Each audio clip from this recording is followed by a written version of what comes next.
Satu rumah sakit tuh histeris lah, keluarga dia semua kan. Sampai ada satu momen yang si keluarga ini bilang sama pihak dokter itu dengan kata-kata lantang banget. Saya nggak terima, akan saya biarin dia diam di sini dan ngeganggu warga sini. Ternyata yang ngeganggu kita selama ini si sosok pincang ini yang waktu tabrakan itu. Kita tahu yang nabraknya ini ternyata bukan orang sini bang, dia orang Malang. Jadi waktu itu dia mau pulang kampung ke Malang. Assalamualaikum warahmatullahi wabarakatuh. Balik lagi ya sama gua nih Aldi, asisten host Bado Capsule. Kali ini kita kedatangan narasumber dari Jakarta Barat. Dia akan bercerita tentang, pokoknya langsung aja nih kita kenalan orang di samping gue nih. Halo bang. Halo bang. Siapa namanya bang? Fadli bang. Bang Fadli sebelumnya pernah cerita di sini Pernah. ya? Waktu itu cerita tentang laundry. Laundry ya. Ya, nah sekarang mau cerita tentang apa lagi nih bang? Waktu itu kejadiannya tahun 2012. Wih, udah 10 tahun ya? Iya, 2012 sampai sekarang udah hampir 11 tahun lah ya. Mantap. Tahan dulu Bang Fadli. Oke sob, sebelum kita lanjut ceritanya nih, buat kalian yang belum subscribe, jangan lupa di subscribe nih. Dan buat kalian yang punya cerita pengalaman horor, langsung aja nih kirim ceritanya di nomor admin ini. Kuy, langsung kita ke Gibah Misteri.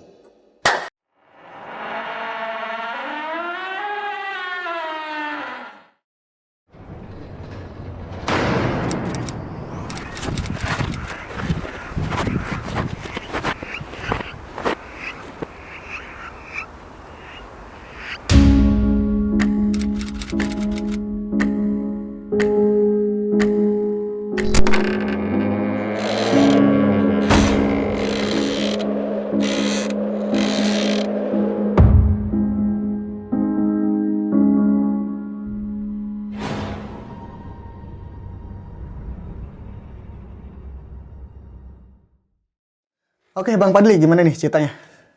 Ceritanya itu pada tahun 2012 di salah satu kota di Jawa Barat. Waktu itu saya tinggal sama orang tua saya, ibu saya, sama nenek saya. Cuman di keadaan tertentu saya ini harus misah dari nenek saya dikarenakan ada satu hal yang tidak bisa dijelaskan lah ya. Waktu itu kita pindah rumah di daerah yang sama, cuman beda kecamatan. Rumahnya ini petakan bang, kayak kontrakan petakan gitu kan. Jadi kira-kira kalau nggak salah itu waktu itu sekitar 4 pintu ada. Jadi kita denahin dulu ya bang. Dulu itu ada kontrakan yang ngadep samping jalan banget. Terus ada juga yang nyamping gitu, pintunya nyamping. Jadi ada yang begini, ada yang begini. Jadi posisi itu yang satu itu ngadep pinggir jalan banget. Terus yang satu laginya ngelihat langsung depan-depanan sama puskesmas bang. Jadi depan kontrakan itu ada puskesmas, tengah-tengahnya itu ada kayak bangunan kosong, kayak tempat Alfamart gitu, gedung Alfamart. Terus di belakangnya lagi ada rumah bang, ada rumah yang kalau nggak salah itu hampir 20 tahun kosong kata warga sekitar. Sebelum saya nempatin itu kan saya punya teman juga di situ. Jadi saya dapat cerita katanya di belakang kontrakan itu ada rumah kosong. Jadi saya ngontrak lah. Dan itu depan-depanan sama puskesmas itu ada hal yang lebih mengerikannya lagi bang. Jadi kita kan namanya kontrakan yang petakan gitu, kamar mandi biasanya misah bang. Oh, kamar mandi di luar? Iya, kamar mandi itu kita harus jalan lagi sekitar 50 meter ke samping kanan. Jadi kamar mandinya itu pas banget depan-depanan sama kamar mayat yang di puskesmas tersebut. Puskesmasnya ini samping jalan Pantura. Abang tau lah ngerinya jalan Pantura kalau orang kecelakaan. Iya. Seketika itu saya sempat ragu bang sama keluarga. Cuman kan posisi di situ harus pindah karena mendadak kan. Karena mendadak ditambah lagi posisinya udah menjelang bulan Ramadan dulu. Makanya secepatnya saya harus pindah. Makanya pas udah kayak gitu, ya udahlah kita mikir ya biasa mungkin biarpun samping puskesmas ya mungkin biasa aja. Jadi nggak masalah, waktu itu saya pindah, malamnya prepare, besok paginya pindah.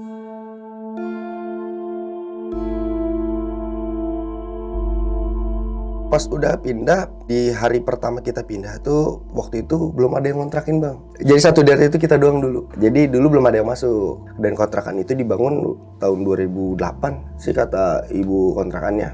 Cukup lama ya? Iya. Terus ditambah lagi situasinya gini loh bang.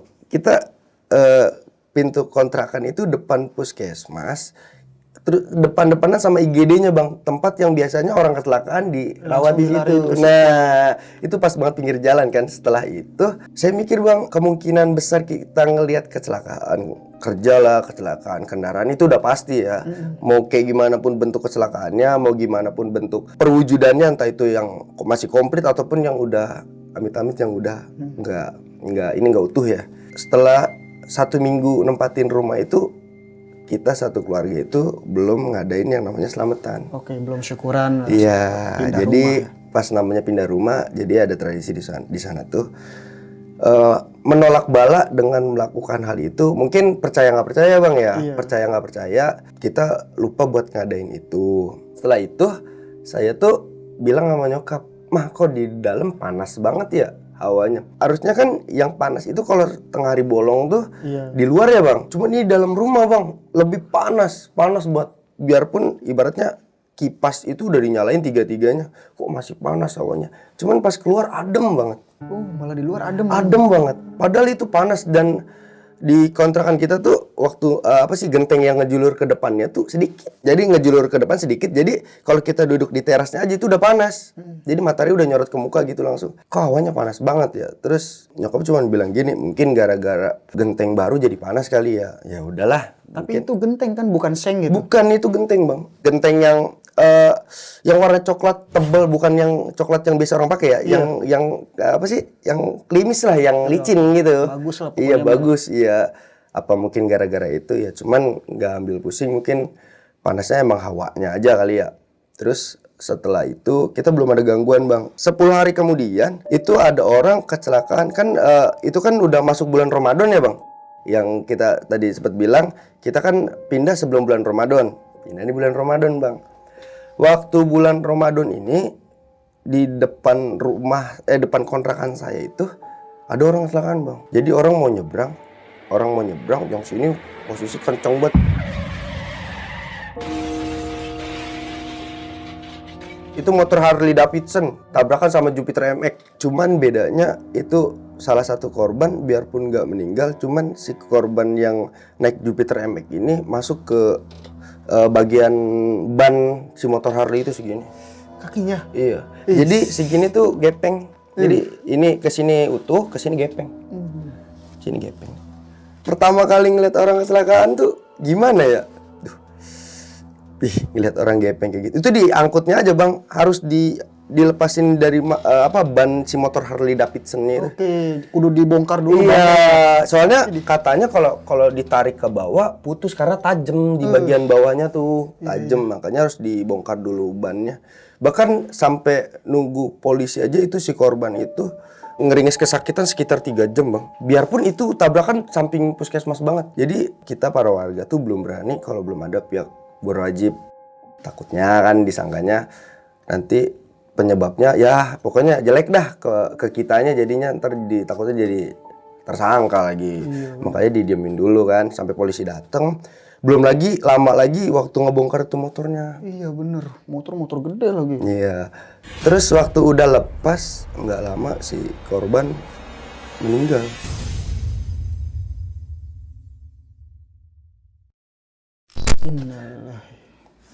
Karena kehabisan darah bang. Tapi yang lain mah nih bang, yang lain kagak ada. Nggak ada, alhamdulillahnya Sama itu sekali. si bapak-bapak itu pakai helm bang, pakai helm. Cuman ya kalau besot-besot sedikit ya wajar lah ya karena emang ketabrak gitu kan. Besot-besot sini sampai sini, pala sini sobek sedikit. Cuman yang parah itu di kaki, karena di kaki itu jadi kaki kalau diginin kan sama panjang ya bang, itu udah naik ke atas, si kakinya tuh udah naik sebelah. Nah setelah itu kan kehabisan darah tuh, karena emang udah kehabisan darah, karena emang kelamaan kan. Saya nggak menyalahkan salah satu pihak, cuman harusnya kita kan yang ngelihat di TKP kayak gitu, seharusnya biarpun nggak ada polisi, ya harusnya melakukan penanganan. Kayak contohnya dikasih minum, ini nggak ada bang, digeletakin gitu aja, nggak ada yang ngasih minum. Pas udah masuk IGD, si korban tuh memang kan pingsan, waktu udah saking lamanya kali nunggu pingsan. Terus ngelihat kaki udah keadaan kayak gitu, nggak lama salah satu dokter itu bilang katanya, ini kayaknya udah nggak bakal selamat. Tapi pihak keluarga ini, kan pihak keluarga datang tuh bang waktu pas udah dievakuasi sama pihak kepolisian dan pihak rumah sakit sama pihak puskesmas ini. Pihak keluarga datang, katanya saya nggak mau tahu, saya minta selamatin saudara saya. Si bapak yang nabraknya ini, Yang motor gede itu, saya bilang mau gimana pun saya bakal tanggung jawab bu, saya nggak bakal lari. Dan udah setelah itu tim medis sudah melakukan yang semua yang dia bisa lah ya. Yang terbaik lah. Iya, pas gitu udah ditutup masuk IGD. Terus nggak lama dokter keluar satu orang, dia bilang gini, maaf bu, ini kayaknya udah nggak bisa diselamatkan karena udah terlalu fatal katanya, pendarahannya udah kehabisan darah. Wah pokoknya satu rumah sakit tuh histeris lah, keluarga dia semua kan histeris. Sampai ada satu momen yang si keluarga ini bilang sama pihak dokter itu dengan kata-kata lantang banget. Saya nggak terima, akan saya biarin dia diam di sini dan ngeganggu warga sini.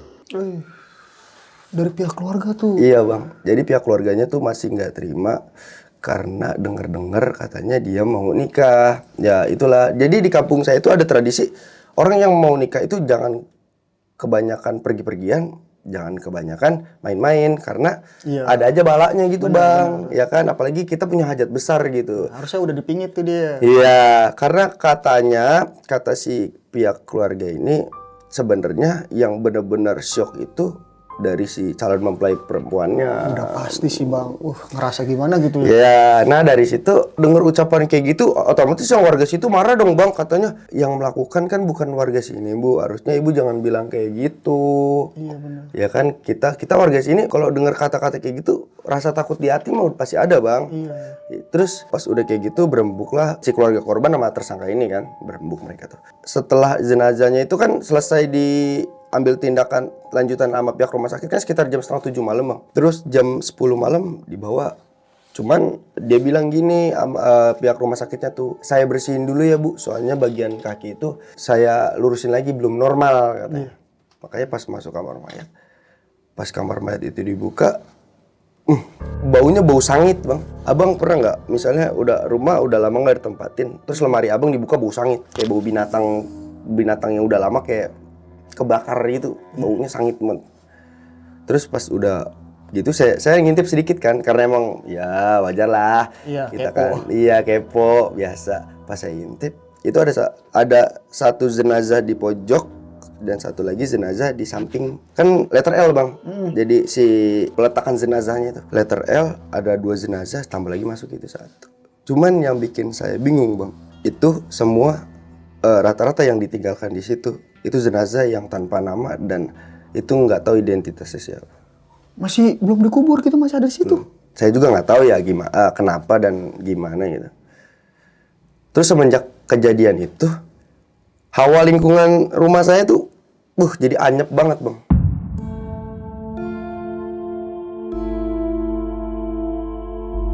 Jadi setiap saya pulang tarawih itu, saya biasanya emang pulang tarawih jalan paling cepat itu lewat puskesmas itu bang, lewat kamar mayat itu saya puterin. Biarpun kasarnya kamar mandi saya sama kamar mayat itu kalangan tembok paling sedada saya dong. Oke, jadi bisa loncat lah. Iya, kita bisa loncat kan. Cuman semenjak kejadian itu saya pulang sendiri kan, karena kebetulan teman saya nggak tarawih, makanya saya datang sendiri. Terus pulang juga sendiri. Pas pulang tuh kuping tuh kayak ada yang niup. Saya nggak gubris ya, mungkin suara angin kali ya. Saya loncatin pagar, masuk saya. Adik saya yang paling kecil ini rewel. Saya kan 3 bersaudara ya bang ya. Satu perempuan, yang paling kecil laki-laki. Jadi perempuan tuh nomor 2, yang paling bontot tuh laki-laki. Adik saya rewel. Padahal saya belum ketemu dia. Jadi saya masuk ke rumah itu langsung nangis bang. Saya keluar nggak nangis lagi. Itu umur berapa bang adiknya? Adik saya waktu itu umur 2 tahun kali ya. 2 tahun. 2 tahun atau 3 tahun gitu. Yang jelas waktu itu baru mulai bisa lari-lari kecil lah sambil ngomong-ngomong sama mbak gitu kan. Masih lucu lah. Terus tiba-tiba dia rewel kan. Saya bingung. Saya keluar nih bang. Maksudnya saya pulang taraweh itu mau cuci kaki dulu, mau cuci muka. Saya habis naruh sejadah segala macam. Saya keluar lagi. Adik saya katanya diam, tapi saya masuk rewel lagi. Tapi dia nggak ngeliat ke saya bang. Waktu saya nyamperin adik saya dia nggak ngeliat ke saya, tapi dia ngeliat ke samping saya. Jadi saya berdiri, cuman dia ngeliat samping sini saya. Di bawah saya, sebelah sini sama sebelah sini gitu. Dia ngeliatin aja. Ngeliatinnya tuh kayak orang gemes gimana sih bang? Namanya anak kecil kan suka gemes sih kan. Gemes, wah udah ngegeremet gitu. Wah, saya bilang kenapa nih? Saya keluar, berhenti nangisnya. Nangisnya berhenti. Kata saya, dia sensi sama saya apa gimana gitu. Dan setelah itu ya udahlah, mungkin kata nyokap ya udah ambil wudhu. Sekitar jam 11 baru masuk bang. Sebelum saya masuk, saya kan kebiasaan saya tuh kalau sebelum tidur biasa sering cuci muka. Dan abang tahu kan kamar mandi saya di mana? Iya, Depan kamar mandi itu kan. Pas lagi cuci muka abang tahu lah ya, kita cuci muka gimana. Terus ke tempat kamar mandinya itu di mana. Dan saya cuci muka bang. Terus tiba-tiba air keran hidup. Saya udah tutup, dan biasanya kan kamar mandi saya tutup kan. Karena kan itu kan kamar mandi umum, maksudnya tuh umum tuh satu kontrakan tuh satu kamar mandi. Jadi takut ada orang masuk, makanya saya sering tutup tuh sama keluarga, sering tutup. Pas saya tutup 2 langkah apa 3 langkah itu keran hidup lagi bang. Hidup sendiri? Ya, hidup lagi. Cuman bedanya kalau yang orang-orang tahu kan langsung kenceng ya. Kalau kita mah enggak bang, cuman kayak Oke. iya, kayak tetesan dulu. Iya, cuman tetesannya deras gitu kan, bukan langsung gede enggak. Pas saya buka pintunya, itu keran nggak ada air ya, cuman tetesannya masih ada.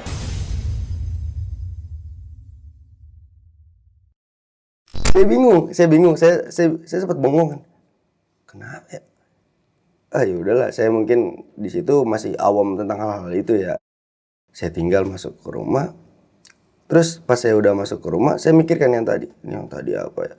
Terus nggak lama pintu kontrakan saya itu ada yang nyekrekin bang.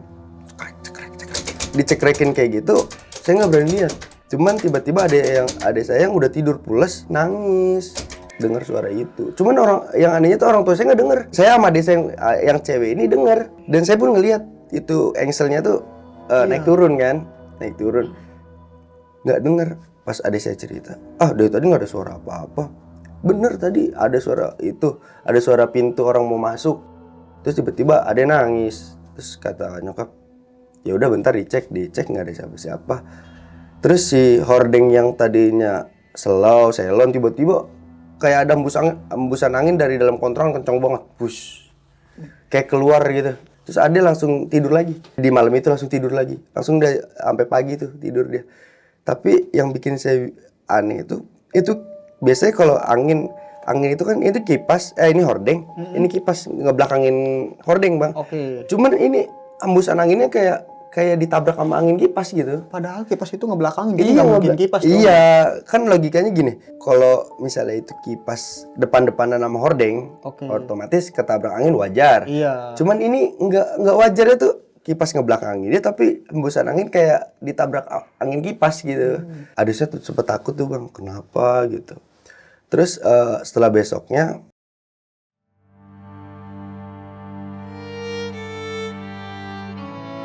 bapak saya pulang.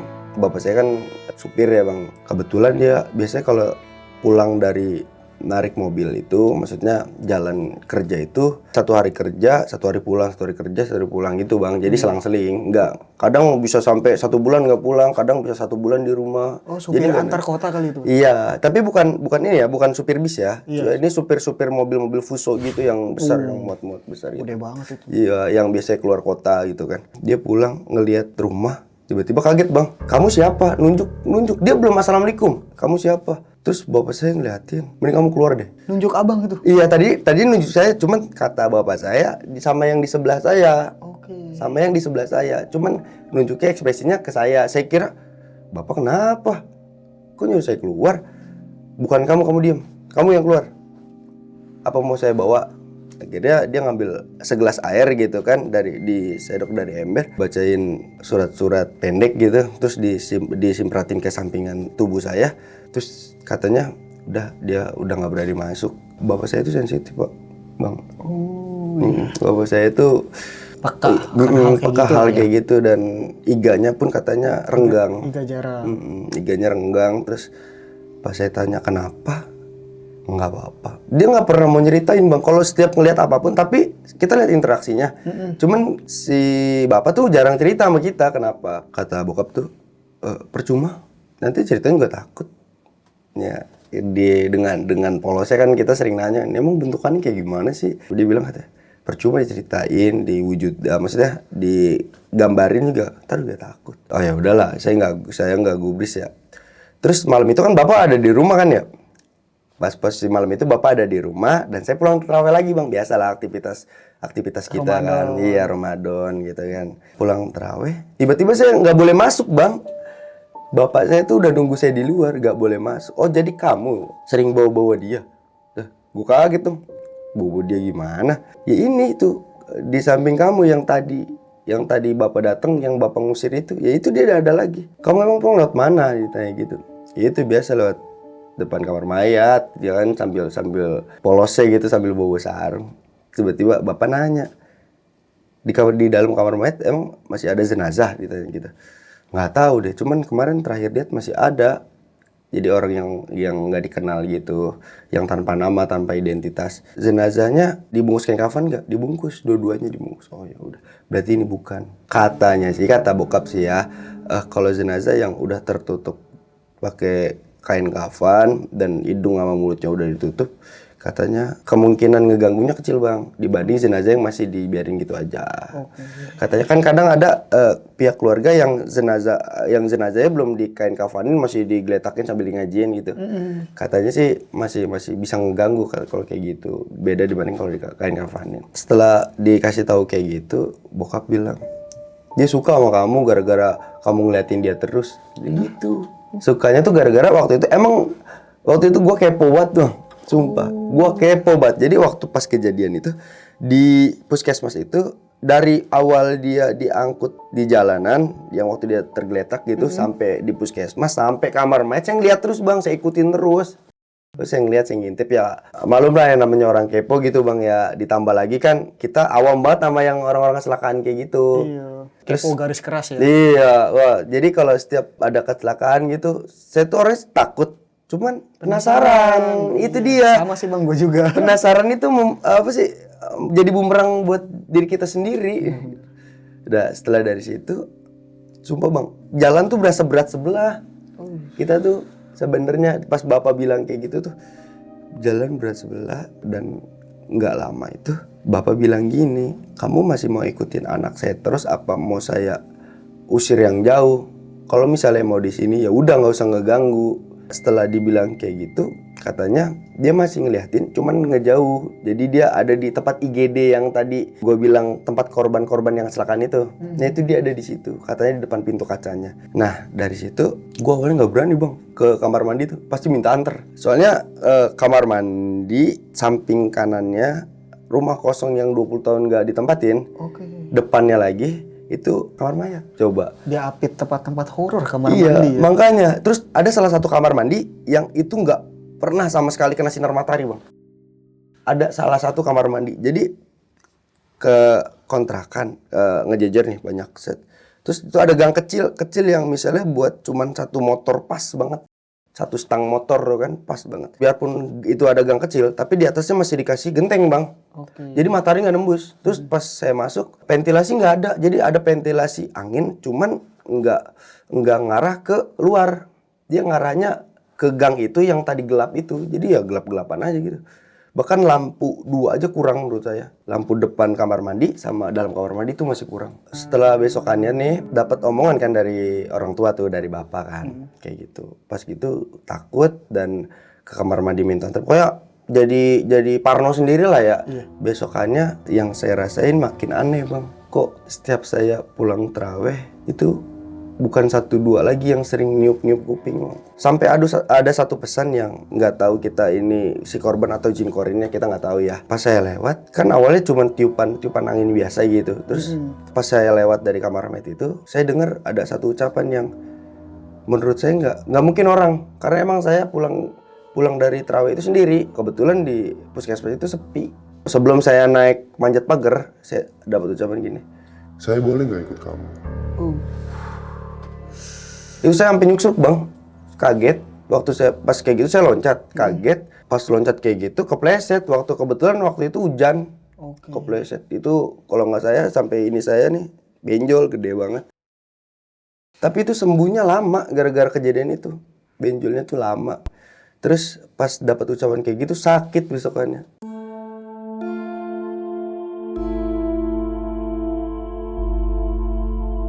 Bokap kan kebetulan waktu itu 3 hari nggak ada di rumah, narik kerjaan gitu kan, ada kerjaan. Saya sakit bang, katanya kalau misalnya setiap malam saya kejang-kejang di atas jam 11, nggak malam-malam banget maksudnya.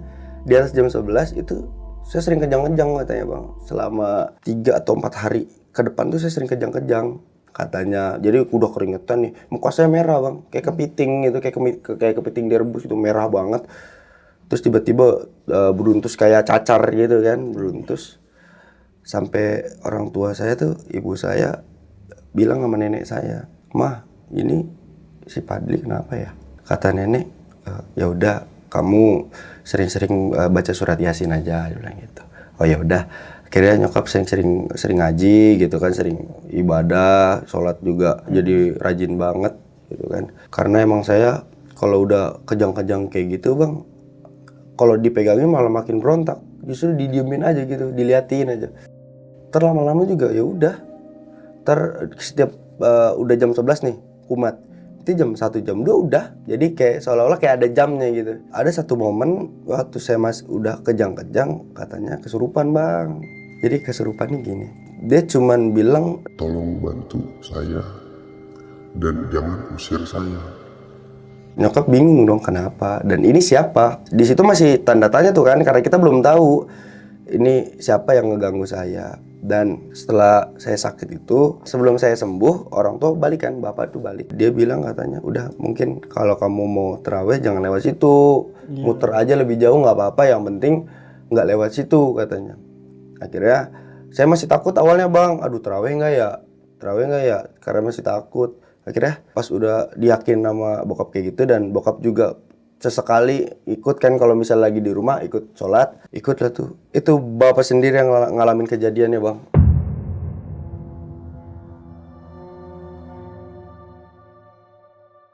Setelah dia libur kan, dia dapat libur 3 hari, hari keduanya itu dia ikut lagi kan. Waktu pulang saya duluan bang, maksudnya saya duluan tuh ya abang tau lah kalau kita ya kan, kalau misalnya udah pulang tarawih gitu, teman-teman sering main-main dulu. Kita pulang duluan, tapi nggak pulang, kita main dulu di rumah teman saya. Terus bapak saya pulang langsung ke rumah. Pas pulang, bapak saya mau nyobain gimana sih rasanya pulang lewat situ. Iya bang. Kamar mayat itu ya. Dan setelah pulang dari situ, besokannya malamnya pas saya pulang, itu bapak udah selimutan di rumah bang, panas dingin. Langsung sakit, panas dingin. Katanya sih, kata bapak cuman masuk angin biasa. Cuman masuk anginnya apa yang dialami bapak tuh sama yang saya alamin dulu. Pas waktu kejang-kejang itu? Iya, waktu saya kejang-kejang dulu. Cuman bedanya kalau bapak ini cuman panas doang, panas dingin. Itu sampai kasur kayak kita lihat, pernah kalau kita ada yang ngompol tuh ngebekas gitu kan di kasur. Itu kayak keringatannya kayak gitu bang, basah banget. Lepek banget, basah banget. Ya kan, sampai kipas padahal udah pokoknya dingin lah hawanya, udah pakai kipas dingin banget. Posisi di situ bapak ngomong teriak kenceng banget bang. Kalau misalnya lu kayak gini terus, lihat aja suatu saat gua yang ikut lu apa yang lu yang ikut gua. Dia bilang gitu. Nggak tahu dia teriak kayak gitu buat siapa dan maksudnya apa gitu. Setelah dari situ sakit kan tuh, sakit. Cuman dia paksain kerja bang. Ternyata nggak kerja, dia ke rumah omnya yang di Bandung. Dia ke rumah omnya beberapa hari di sana sebelum sembuh. Itu teror makin parah bang. Kan sebelumnya kita kejadian waktu kita pulang dari terawih itu ya ngelewatin kamar mayat. Sekarang enggak, setiap saya ke kamar mandi itu kan ada rumah kosong. Itu sering ada yang ngomong, "Woi." Jam berapa itu bang? Saya pernah ngalamin cuma 2 kali ya dalam hari itu. Jam 9 setelah pulang terawih sama waktu saya kencing. Waktu saya ke toilet malam-malam kan biasanya kalau mau ke toilet ya harus keluar dulu kan. Pas keluar, saya ke kamar mandi nih, mau ngebangunin adik saya udah tidur, mau ngebangunin nyokap juga udah tidur kan, nggak enak juga. Kira ya udahlah, apalagi anak laki udah kencing aja ke belakang. Itu yang bikin kaget bukan nya bang, cuman tapi, "Woi," ada yang teriak gitu kencang banget. Dia teriaknya dari dalam rumah yang belakang kosong itu. Dari rumah kosong itu. Emang si rumah itu belakangnya emang tempat pembuangan sampah. Ada yang teriak, "Wih, kenceng banget kan." Pas udah teriak kayak gitu, saya nengok gitu kan. Saya ngomong sendiri, kenapa? Terus dia teriak lagi, "Wih." Pas udah gitu lari baru bang. oh berarti bukan orang nih. Saya lari, pas udah lari kayak gitu, saya lupa kalau pintu kamar mandi belum saya tutup. Tadi kan saya habis dari kamar mandi, saya belum tutup. Kan kalau amanat orang tua harus tutup lagi dong. Saya balik lagi bang, memberanikan diri. Awalnya ragu bang, balik lagi. Sebelum saya nutup itu kamar mandi pas saya udah nyampe depan ngegeblak kenceng, jeder aja, ketutup sendiri. Pas udah ketutup sendiri kayak gitu, saya kaget, nangis kan tuh, nangis. Yang bikin nangisnya kagetnya itu bang, ngagetin, biar kenceng banget kan. Pas udah kayak gitu, dalam kamar mandi ada yang bilang Pergi. saya lari terbata-bata tuh sampai jatuh, bangun lagi, jatuh lagi, sampai akhirnya ngesot saking keselnya, saking takutnya gitu, takutnya nampakin di belakang. Saya nggak berani lihat belakang bang. Terus waktu besok paginya itu kasur tanah semua gara-gara saya ngesot-ngesotan. Oke, masih belum salin lu langsung Iya, tidur ya, takut ketakutan, pokoknya Bang? bu. Wah, pokoknya udah blingsatan dah tuh, ya kan, udah ketakutan, udah parno, udah nggak jelas. Terus nyokap nanya, kenapa ini celana pada kotor, pada sobek? Semalam di kamar mandi ada yang ngusir gimana? Iya suruh pergi gimana? Nggak tahu deh. Pas udah lagi mau nutup pintu kamar mandi, tiba-tiba ketutup sendiri terus ngomong pergi. Nyokap tuh udah kayak orang was-was gitu, bang, takutnya membahayakan buat saya sama adik-adik saya gitu. Kalau nyokap sendiri sih ya fine-fine aja kalau nyokap. Cuman kalau kan kita juga punya adik yang paling kecil ya, takutnya ngefek juga buat dia. Akhirnya udah kayak gitu didatengin orang pinter lah ya, orang pinter di wilayah situ didatengin. Terus setelah beberapa lama si orang pinter ini ngomong, suka sama anak kamu, sama dia. Maksudnya tuh sama saya. Sukanya tuh bukan demen ya, maksudnya suka tuh karena dia tuh orangnya kepo katanya, pengen tahu. Tapi kalau ditunjukin takut katanya. Ya emang saya takut kalau udah ditunjukin sama aktivitas gitu, saya takut. Si orang pinter ini bilang gini, Dek, lain kali kalau emang misalnya mau ke kamar mandi, baca doa ya, jangan sampai enggak. Emang saya kalau setiap kamar mandi nggak pernah baca doa, bang. Nyokap udah sering nyaranin baca doa. Dan ternyata setelah saya baca doa, gangguannya nggak di kamar mandi, ternyata di rumah belakang itu.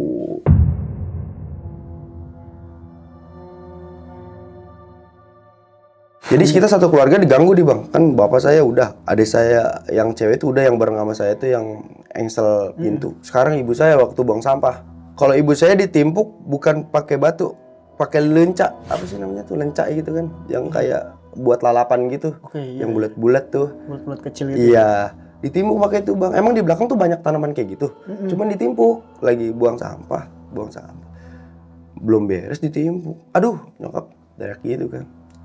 Terus nyokap ngeliat kiri kanan, ngeliat ke rumah, ngeliat kamar mayat, nggak ada apa-apa bang. Cuman waktu nyokap udah beres dan noleh ke belakang, lari kenceng banget bang. Nyokap tuh bilang gini, di pintu kamar kosong itu, maksudnya rumah kosong itu ada tangan yang lagi gini-gini, tangan doang, ada tangan yang gini-gini. Ternyata nyokap pun takut. Nyokap biarpun dia ngeyakinin kita buat jangan takut, tapi nyokap takut. Iya kan? Mungkin agak aneh gitu kan, udah wah anak gue nggak boleh kenapa-napa, tapi setelah kejadian itu nyokap takut dan serang beberapa lama adalah yang ngontrak bang. Oke. Nambah nih, Ada iya, teman, ada tetangga lah. iya. Cuman si yang ngontrak ini adanya di depan saya, yang ngadep ke jalan itu, yang pintunya ngadep ke jalan. Dan dia punya anak kecil juga satu bang, perempuan, panggil aja Mbak A lah ya. Si Mbak A ini sama suaminya pindah dari luar wilayah situ, maksudnya beda kecamatan juga sama kayak saya, luar wilayah itu, berbaur lah ya, tetangga baru, berbaur. Dan saya pun beranggapan ya, alhamdulillah ada temen gitu di wilayah situ. Saya mikir terornya ke saya doang awalnya bang, ternyata dia pun sama. Dan dia lebih parahnya lagi, dia nempatin satu kamar mandi yang nggak pernah kena cahaya matahari. Dia mungkin belum tahu kali ya? Iya, karena menurut dia katanya enak masuk gang. Katanya kan ada gang kecil tuh, masuk ke dalam baru kamar mandi dia kan. Itu kalau nggak salah 2 minggu apa 1 minggu kemudian, dia tuh awalnya sempat mau pindah bang, mau pindah lagi. Cuman suaminya bilang, udah nggak apa-apa, mungkin perkenalan. Cuman perkenalannya itu anaknya di sini biru-biru bang. Gimana tuh awal mulanya bang?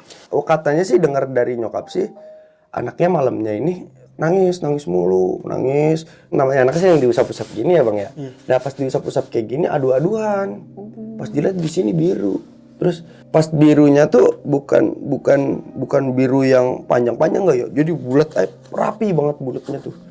Tapi nggak jatuh bang? Nggak jatuh. Katanya sih dari sore itu anak nggak keluar. Namanya anak baru mungkin ya, jadi jarang keluar dia. Itu umur berapa bang? Seumuran adik saya yang kedua, cuman beda 2 tahun lah. Maksudnya dia lebih kecil lagi. Dia bulat, pas udah bulat kayak gitu, biru ininya, cuman tengah-tengahnya ada hitamnya bang. Kayak ada matanya gitu, maksudnya ada matanya.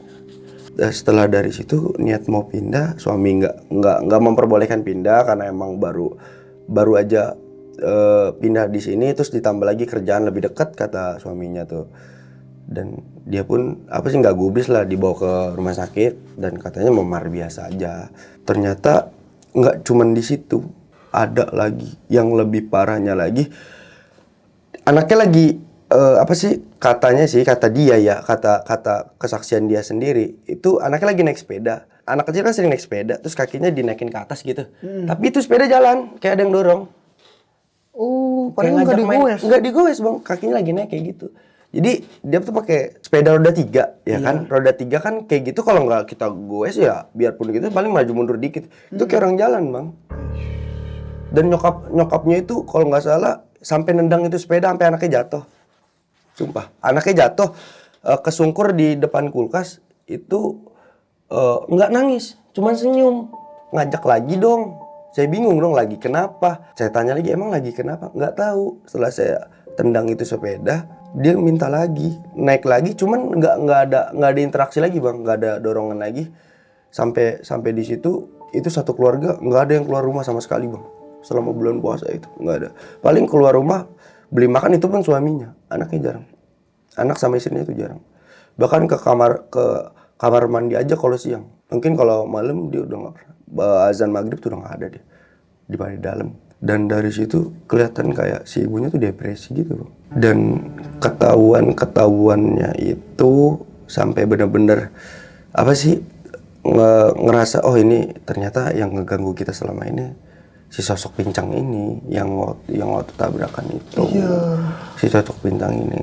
Karena apa? Di satu momen di kamar mandi dia tuh ada tapak kaki cuman sebelah doang. Di kamar mandi kiri. Tetangga lu itu? Iya, sebelah kiri. Kan dia tuh kalau kita kan lantainya kayak gelap gitu, warna coklat ya. Kalau dia lantai putih, Bang. Jadi di situ tapak kakinya nggak terlalu jelas, cuman ngebentuk aja gitu. Kayak ngebentuk kaki telanjang tanpa alas gitu kan, iya tanpa alas. Tiap 2 hari sekali, 3 hari sekali dia sering cerita tuh ya. Ini kok ada tapak kaki terus. Nyangkalnya tuh saya sering main ke situ. Nyangkalnya tuh karena kan emang sebelum dia ada, saya sering naruh bola gitu, Mbak. Naruh bola di ujung gangnya itu, dekat kamar mandi. Nyangkanya saya, karena emang ada bola saya. Katanya, Mas Fadli kalau misalnya ke situ, cuci kaki dulu ya, soalnya Mbak ngepel terus. Masa setiap 2 hari sekali ngepel, 2 hari sekali ngepel. Padahal kan kamar mandi. Saya bilang sama nyokap, perasaan udah belakangan ini jarang main bola deh. Bulan puasa kayak gitu, masa ya bulan puasa kita main bola, Bang? Aus logikanya di situ aja. Bulan puasa main bola nggak mungkin. Kalau saya pribadi sih capek ya, aus gitu. Kecuali di hari-hari biasa ya mungkin oke lah main bola. Saya bilang bukan Fadli, Mbak. Fadli soalnya main bola juga kalau emang misalnya mau itu malam, dan nggak mungkin juga Fadli lewat situ nggak pakai sendal. Terus pas udah kayak gitu si mbaknya ini langsung buang muka kayak kesel gitu ya karena Fadli nggak ngaku. Terus dia di malamnya itu sama yang kejadian Fadli yang main-mainin pintu, ada yang main-mainin pintu. Itu ada, Bang. Kalau dia lebih parahnya lagi nggak cuman dimainin, gedor-gedor juga. Posisi di situ padahal suaminya, anaknya sama istrinya ada semua di dalam. Itu yang gedor-gedor sekencang itu siapa? Kalau bangunin sahur nggak mungkin gedor-gedor juga.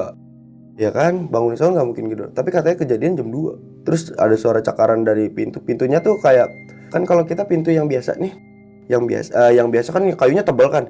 Kalau ini kayunya kayak udah lapuk gitu, Bang. Iya, jadi kalau dicakar-cakar gitu kenceng banget, bisa bolong juga kalau kemakan raya. Udah kayak gitu digedor-gedor. Itu satu keluarga nangis, Bang. Sumpah, itu satu keluarga nangis. Nangis kan otomatis saya sama nyokap denger dong nangis. Jadi nangisnya tuh kenceng banget, Bang, kayak orang bener-bener orang panik gitu, nggak mau keluar. Bahkan waktu saya yang panggil aja masih nggak mau keluar. Mbak ini Fadli, Mbak ini Fadli. Paginya ngelihat udah pada pucet gitu, maksudnya nggak sakit ya, pucet kayak ketakutan gitu. Nyokap nanya, diganggu juga. Diganggu kenapa, Mbak? Mbak juga sama. sebelumnya anak saya yang diganggu. Maksudnya saya yang sering diganggu. Terus pindah ke si Mbak ini. Akhirnya kita rembukan sama yang punya kos juga.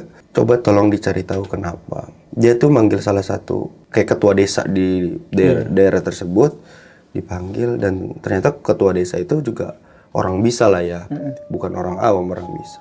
Terus setelah dicari tahu, ternyata itu si almarhum, Bang. Terus ditambah lagi, kan kalau saya udah syukuran kan yang saya bilang tadi tuh, kita harus syukuran. Dan dia belum. Yang bikin paniknya lagi, parnonya lagi, itu si ketua desa bilang gini, dia nggak mau diusir, tapi dia minta cariin satu benda jari kelingking dia yang kaki yang patah itu. Ternyata dia tuh selama ini nyari-nyari jari kelingking dia, Bang. Oh, yang masuk itu kaki. Iya, kakinya katanya kelingkingnya nggak ada. Tapi si pihak puskesmasnya itu nggak bilang, Bang. Nggak bilang sama keluarganya. Jadi udah bersihin, udah langsung kafanin aja. Iya, main kafanin aja. Setelah dapat ucapan kayak gitu, seolah-olah si itunya tuh tertantang, Bang. Si almarhum tuh tertantang. Itu makin nampakin, Bang. Jadi biasanya di ujung lorong dekat kamar mayat tuh kan letter L kamar mayat ya. Iya. Lurus, ini kamar mayat, mentok kiri. Itu biasanya di pintu masuk kamar mayat, cuman di paling pojok yang deket tembok itu biasanya dia di situ. Dia berdiri dengan kaki satu, dengan satu laginya itu segini. Terus dengan muka yang udah baret-baret, terus dengan baju yang sama dipakai sama dia, terus dengan jaket yang sama. Pokoknya semua penampilan sama ya sama waktu kejadian gitu. Cuman dia kayak ngeliat saya itu marah gitu Sempat ngelihat gitu, Bang. Saya ngeliat waktu yang saya bilang kan, saya ini orangnya sedikit bandel. Waktu dibilang suruh lewat jalan yang lebih jauh, saya lewat situ lagi pulang terawih. Saya ngeliat di ujung lorong ada itu, saya kira orang, Bang. Saya tanya, Mang, saya panggil gitu. Dia nggak nengok, tapi tiba-tiba waktu saya mau ngelewat, dia ngesutin saya. Dan pas saya lihat, pas saya putar balik, waktu saya ngeliat dari ujung jalan itu, kelihatannya masih utuh. Jadi kelihatannya itu kayak normal aja gitu kan. Tapi pas saya udah ngelewatin dia, pas saya balik badan, itu kakinya ternyata emang segini. Digodain setan ya. Iya, makanya. Padahal itu cowok ya setan. Cowok, Bang. Cuman yang bikin saya heran kenapa saya gitu yang diteror, bukan yang nabraknya. Iya. Sebenarnya kan saya cuman kepo dan saya juga nggak ngapa-ngapain posisi di situ. Maksudnya yang ngeliatin bukan cuma saya doang. Nyokap saya juga ngeliatin, terus warga-warga sekitar juga ngeliatin waktu kejadian tuh, waktu di TKP nggak ngebantuin dia. Terus kenapa saya yang diteror terus-terusan itu? Itu terus-terusan sampai berlangsung sekitar 1,5 tahun saya terus diteror. Setelah bulan puasa kedua yang ngalamin itu, bulan puasa kedua baru dapat jawabannya, Bang. Ternyata dari selama yang ditampakin itu, dia minta tolong ke saya, tolong cariin jari kelingking saya. Sedangkan posisi di situ saya emang lihat kecelakaannya, cuman nggak merhatiin jari kelingkingnya, maksudnya jari-jari dia. Saya cuma merhatiin kakinya doang. Aduh, kakinya kayak gitu, kasihan banget ya. Bahkan waktu itu saya sempat ngasih botol air mineral gitu buat dia minum sebelum dibawa ke puskesmas. Iya, puskesmas itu. Jadi udah posisi udah dibuka nih ban motornya. Saya kasih minum dulu sebelum dipindahin. Wah, itu udah sambil dibawa aja, sambil darah itu udah ngocor aja gitu, Bang. Pas udah kayak gitu disuruh nyari kelingkingnya ini, saya cuman bilang kayak gini, Bang. Cuman dalam hati ya, saya mau cari di mana, kejadiannya kan 1 tahun yang lalu. Iya. Gini aja, gimana kalau misalnya saya ngirimin Al-Fatihah aja buat kamu, buat Om, maksudnya bukan buat kamu, buat Om, kan karena dia orang tua kan ya. Itu lu interaksi langsung gitu? Dalam hati, Bang. Dalam hati. Gara-gara dia sering nampakin terus. Oke. Saya sering nampakin terus tuh. Saya interaksi dalam hati tuh, saya kayak ngomong sendiri, jangan ganggu terus dong. Dan waktu saya papasan itu, yang dia minta tolong cariin jari kelingking, dia tuh ngomong lewat mimpi, Bang. Setelah pulang dia nampakin kan, malam itu saya kebawa mimpi. Saya minta tolong, jangan usir saya, dan tolong cariin jari kelingking saya. Dan setelah kejadian itu, gue bilang juga ya sama RT situ sama RW situ, karena kan emang RT RW-nya maksudnya kenal gitu. Kenal juga. Terus saya ngomong, Pak, tolongin saya. Terus RT kaget, kok tolongin kenapa? Beranggapannya saya kenapa-napa gitu. Maksudnya saya dan keluarga kenapa-napa. Ternyata enggak, saya cerita gini, Pak, saya masih diganggu sama almarhum. Almarhum siapa? Yang waktu itu kecelakaan, Pak. Almarhum ini kan orang situ juga kan, cuman bedanya rumah dia tuh ada di belakang, kayak ada irigasi gede. Rumahnya tuh di belakang pinggir sawah banget. Saya diganggu sama Mang ini, maksudnya Om ini kan. Diganggu gimana? Saya belakang ini sering diganggu gini, gue ceritain semuanya tuh. Terus didatengin lah istrinya. Calon. Iya, calon istrinya didatengin. Ternyata Om ini, si Om ini pernah nikah siri, Bang. Ternyata yang si ininya itu nikah siri, cuman belum dipestain dan kebetulan dia mau pesta. Jadi karena dapat omongan gak enak dari tetangga, ya kayak gitulah. Jadi ada pesan-pesan dari dia yang nggak tersampaikan sama tetangga. Oh, saya ini udah nikah siri loh. Maksudnya tuh saya udah mau ngasih tahu. Cuman kan orang situ bilang katanya dia ini kayak kumpul kebo gimana, Bang? Iya. Makanya dapat omongan gak ngenakin. Dan posisi di situ dia lagi pulang kerja, Bang. Katanya waktu kecelakaan tuh pulang kerja dari luar kecamatan itu pulang dan kecelakaan. Pas banget dia mau bilang keluarga kalau dia mau ngadain pesta pernikahan. Saya pun nganggapnya, karena emang kan saya baru di situ, Bang. Saya nganggapnya nikah itu ya emang dia belum nikah, emang nganggapnya. Iya kan? Karena dia belum nikah, ternyata dia udah nikah, Bang. Nikah siri. Begitu. Dan dia udah nikah siri, ya mungkin namanya orang kampung ya pengen ada kayak maksudnya ada acara gitu lah, biarpun keluarga. Maksudnya biar nandain, oh ini gue udah nikah loh. Karena dia kayak tertutup. Dan dari situ ceweknya bilang nih, si istrinya nih, Mas, saya minta maaf. Waktu di pemakaman saya nggak cek lagi kalau itu ada satu barang yang kurang. Satu tubuh yang kurang. Iya, satu tubuh yang kurang. Kan saya jelasin kan, nih dia nyari ini. Akhirnya saking saya sama keluarga saya tuh udah, saya capek lah digangguin terus, Bang. Iya. Capek banget sumpah. Capek ditambah lagi kan dengan situasi lingkungan yang ibaratnya, maaf ya Bang ya, dibanding saya ngelewat kuburan, saya lebih takut lewat situ, Bang. Lewat dekat rumah saya itu. Pertama kamar mayat, kedua rumah kosong. Dan setelah dari situ, pas udah ngobrol sama si istrinya ini, bilang lah, saya tuh ya udah nggak apa-apa, nanti insya Allah saya cariin. Cuman saya nggak janji kalau itu bakal ketemu. Cuman ada satu gumpalan batu, cuman masih ada darahnya. Saya kuburin ke makam dia, Bang. Maksudnya saya kubur itu di samping dia tuh saya gali, saya ketemunya ada bekas darah doang. Cuman jari kamu nggak ada. Tapi itu lu udah berapa tahun ya masih ada bekasnya gitu ya? Kan yang dia dibawa pakai keranda tuh. Dia kan lewatin pinggir jalan. Ternyata masih ada bekas sisaan batu. Dan orang sana itu bilang nggak boleh dicuci pakai air, pakai pasir, Bang. Jadi nutupin darah itu pakai pasir. Pakai pasir. Dan ada satu batu yang masih ada bercak darahnya gitu. Saya beranggapannya darah lah ya. Karena emang kayak udah nggak bisa ngeletek gitu. Terus dimasuk dikubur. Terus malamnya dia nampakin sambil ngomong. Baru kali itu saya ngelihat dia ngomong langsung depan muka saya. Malamnya itu waktu saya mau tidur, mau cuci muka gitu, kencing segala macam. Dia nongolin dari rumah kosong itu. Keluar, saya ngelihatnya awalnya kayak asap doang gitu. Asap, terus tiba-tiba ngelihat langsung muka dia tuh di jendela. Terus tiba-tiba nembus aja.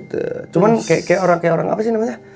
Kayak samar-samar gitu nembusnya loh. Kayak jadi biasanya abang masih kelihatan yang di abang dudukin nih, belakang abang tuh transparan gitu. Iya, masih kelihatan. Dan waktu saya ngomong, dia ngomong, Bang. Dia ngomong, maaf ya saya belum bisa nemuin. Takut, Bang, sumpah takut setengah mati. Itu saya ngomong sambil jongkok. Saking dengkul, lemes banget dengkul.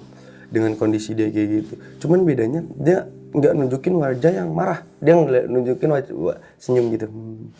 Terus saya bilang kayak gitu. Dia cuman senyum. Terus dia bilang gini, Saya titip keluarga saya ya. Saya minta maaf kalau belum mewujudin apa yang harus diwujudin. nggak ngomong apa sih, cuman ngangguk doang. Terus dia nggak balik badan. Cuman dia kayak puter balik, cuman cepet banget. Cepet banget. Cuman nembus tembok lagi tuh, nembus tembok. Dan setelah dari situ, Hawa udah enak banget, Bang. Ternyata setelah nggak ada gangguan itu, Hawa enak banget. Karena kan rumah gue ini tembok, terus kalau misalnya ke belakang lagi, maksudnya rumah yang belakang ini, belakang kontrakan itu, irigasi, Bang. Dan seberang irigasi itu sawah, enak, anginnya kenceng. Ternyata lebih enak. Dan nggak selesai dari situ dia masuk juga ke mimpi, makasih ya, makasih sambil begini-begini, makasih. Iya sama-sama Pak, cuman lain kali jangan bikin orang takut. Maksudnya minta tolong boleh, cuman jangan apa sih berwujud kayak gini. Orang juga sebelum maksudnya maaf ya, abang kalau misalnya kayak gitu minta tolong, jangan kan saya mau nolong. Yang ada waktu sebelum abang ngomong saya udah kabur. Iya benar. Takut. Kabur loh, serem banget ya. Iya, dengan kaki yang kayak gitu ya amit-amit ya bang ya. Kakinya itu kayak dengkulnya tuh kayak nggak ada bang, karena masuk. Ini ke sini naik. Dengkulnya tuh udah kayak nggak ada. Dan alhamdulillahnya setelah kita adain pengajian, maksudnya pengajian buat saya doang ya. Iya. Tapi almarhum juga saya doain, mudah-mudahan selamat dunia akhirat maksudnya gitu. Dan setelah 1,5 tahun itu ya saya mengawali hidup lagi kayak normal lagi gitu, kayak normal lagi. Dan alhamdulillah saya bertahan sampai 4 tahun, dan setelah 4 tahun itu saya baru mutusin untuk pindah ke Jakarta. Nah nih Bang Fadli, yang ngerasain ini nih, yang katanya kan dia yang ngancemnya suruh warga ini mau digangguin lah gitu ya dari pihak keluarga. Selain lu, warga situ diganggu juga gak sih? Ternyata waktu gue datang juga istrinya ini juga sama didatengin, cuman bedanya ke istrinya cuman minta maaf bang, minta maaf terus. Jadi setiap malam tuh dimimpin minta maaf, minta maaf. Cuma kalau ditampakin enggak katanya. Yang kita tahu yang nabraknya ini ternyata bukan orang sini bang, dia orang Malang. Jadi waktu itu dia mau pulang kampung ke Malang. Oke, jauh banget ya. Iya, pulang kampung ke Malang. Dan saya nggak tahu kabar beritanya gimana dia di sana ya.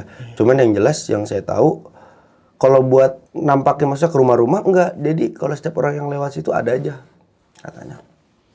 Pasti ya. Lewat puskesmas yang tempat dia meninggal itu ada aja katanya. Ini bang, yang lu katanya kejang-kejang itu, yang pas kejang-kejang itu apa sih yang lu rasain gitu? Lu nggak nyadar? Enggak bang, tidur. Gua itu pasti kejadian waktu gua udah tidur. Pasti pas tidur. Tapi nyokap nyangkanya gua bangun kejang-kejang. Tapi gua tidur.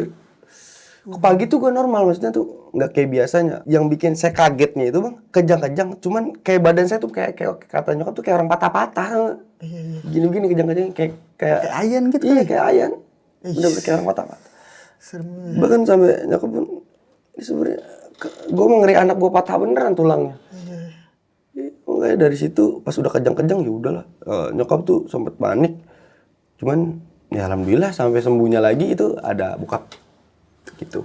Nah itu yang tetangga lu itu tuh yang satu. Wah itu mengkelap banget sih bang. Itu dibilangnya setiap bulan puasa dia nggak pernah keluar bang.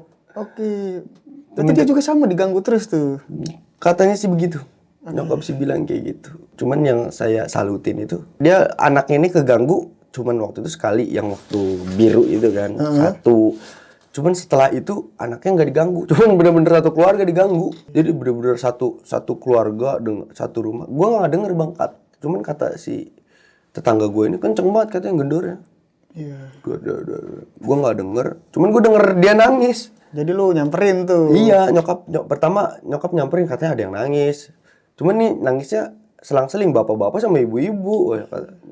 Pas didengar-dengar, dicari-cari tahu suaranya di mana, ternyata tangga gua. Itu bener-bener sepi banget, nggak ada orang itu selain lu berdua banget. tuh ya. Sepi banget bang. Bahkan sempat ada yang mau ngontrak kan jadi. Tapi itu samping-sampingnya itu ada kontrakan cuman beda orang. Jadi sampingnya itu cuman agak jauh ya. Itu bener-bener samping puskesmas cuman kontrakan kita doang. Gitu. Tapi ada 4 pintu kosong semua. Emang murah apa gimana bang? Kalau buat zaman 2012 itu 6,5 kali pak, 6,5 apa 500 gitu. Itu 3 petak. 3 petak. 3 petak. Lumayan sih ya.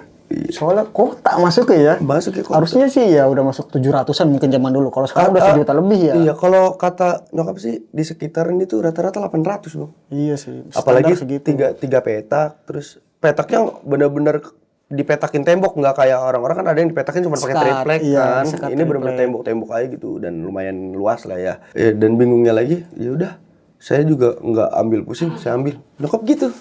Dan tanpa itu udah kompromi sama kita, cuman sempat ragu diambil juga akhirnya. Oke nih Bang Fadli, bisa kasih pesan-pesanan nih buat orang-orang yang mengalami kayak lu nih gitu.